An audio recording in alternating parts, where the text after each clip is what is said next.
अरे बाप रे, हाँ सरे कुल जिदेल एकदम से दुसवार कह दिले बाटे। ए रबड़ी, हाँ हया तन बहरा आई भी कहा जी। हया कहा था हाँ कि यहाँ सारे कुल लोनवा वाले परेशान कह दिले बाटे।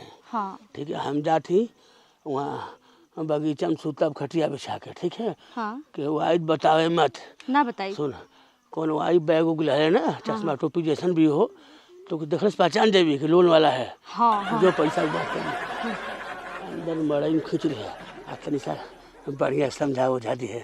अरे रघुआ एकदम चिंता ना करी जी, हम सब संभाल ले। रघुआ जाए एकदम बेफिक्र होके। हम जानत नहीं कि हमार मेहरारू कितना खेलल खाइल बा न हेरवे से ते छर देवारी। अच्छा जाई जाई, समझा ली है। हाँ हाँ रघुआ जाई। बाप रे बाप, लोनो लेवल एकदम बेकार हो गइल बा। चली तई ढेला से मिल ली। ए भौजी, हाँ जी। ढेला ठेकेलो बाड़े? नहीं वहाँ के तो नहीं खी, कोनो काम रहा का? हाँ वो उन्हीं से काम रहा, का बताई? लागत है ये लोनवा वाला है। अच्छा आई ना अंदर चली। अंदर? हाँ चल चलिए अंदर। बाड़े का? अरे रघुआ कहाँ इतना सोचता नहीं, आई आई अंदर चलिए, आई आई आई। अरे सोची मत, आई आई।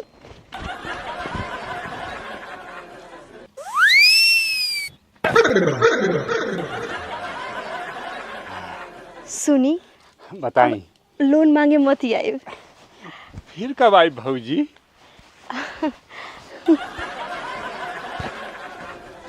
अरे है ई का होता रे?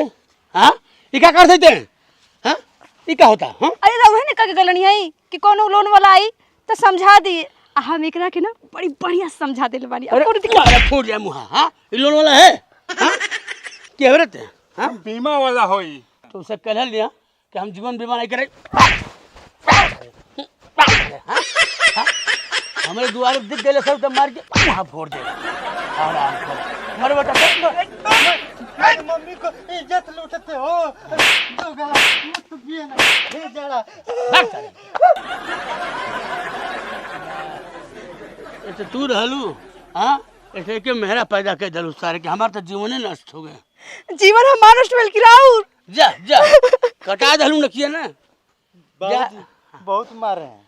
अरे जैसे हम मारते हैं ऐसे बहुत मारे हैं। हे भगवान, ये लोन वालन से तो हम परेशान हो गए। कपड़ा लगाता चरचराक से पर्र से फाट जाए। कुछ खेला कर।